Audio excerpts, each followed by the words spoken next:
গৰ্ভৱতী মহিলা সজাই সকলোৰে পৰা লুটিলে ধন। কলেজীয়া ছাত্ৰীৰ পৰা ৭৫ বছৰীয়া বৃদ্ধালৈকে কোনোৱেই বাকী নৰল চৰকাৰী আঁচনিৰ হিতাধিকাৰীৰ তালিকাত।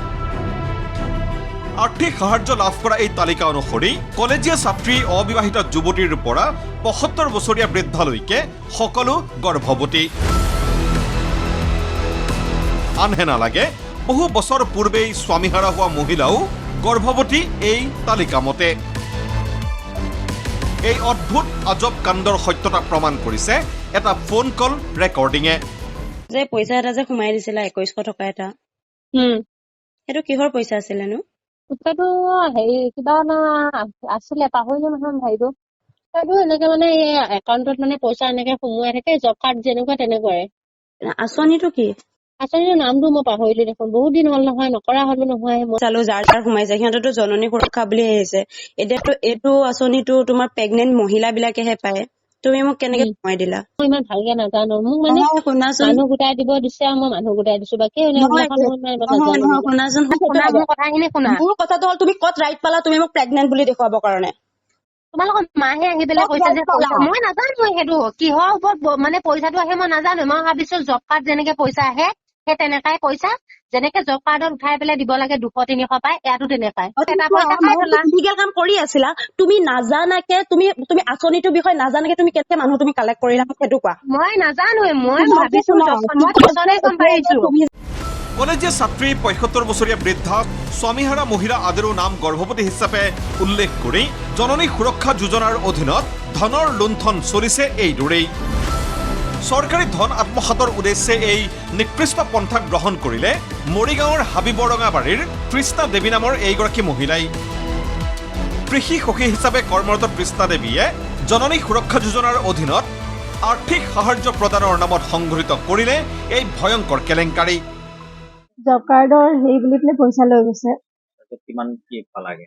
কিমান পালো মানে ২১০০ টকা পাইছো, ৩০০ টকা দিছে আৰু ১০০ টকা লৈ গৈছে। মানুহগৰাকী কোন হয়?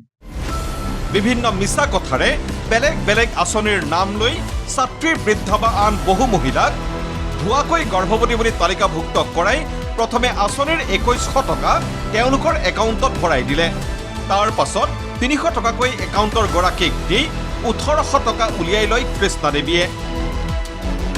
শেহতীয়াকৈ এই ঘটনাৰ ভুক্তভোগী কেইগৰাকীমান ছাত্ৰীয়ে মহাবিদ্যালয়ৰ ছাত্ৰবৃত্তিৰ বাবে সংশ্লিষ্ট মহাবিদ্যালয়সমূহত আবেদন কৰোঁতেহে পোহৰলৈ আহে সমগ্ৰ ঘটনা। কিয়নো বেংক একাউণ্টৰ তথ্য অনুসৰি ছাত্ৰী কেইগৰাকীৰ নাম অন্তৰ্ভুক্ত হৈ আছে জননী সুৰক্ষা আঁচনিত, যাৰ বাবে ছাত্ৰবৃত্তিৰ আবেদন গ্ৰহণ কৰা নাই কলেজ কৰ্তৃপক্ষই। মই স্কলাৰশ্বিপৰ কাৰণে কৰিছিলো, যোৱা বছৰ মই পোৱা নাই স্কলাৰশ্বিপ। যোৱা বছৰ মানে কি পইচাটো সোমোৱাৰ পিছত কৈছিলো, পোৱা নাই।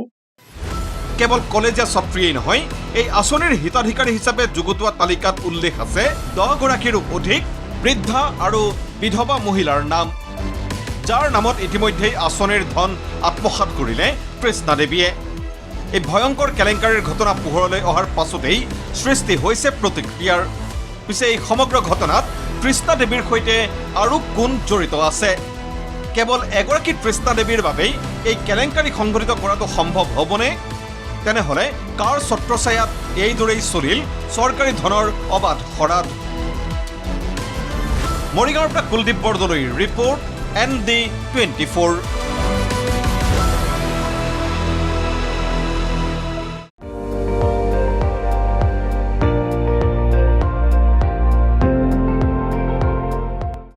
আপুনি চাই আছে ND24, সৰ্বশ্ৰেষ্ঠ নহয় সৰ্বোত্তমৰ দৌৰ।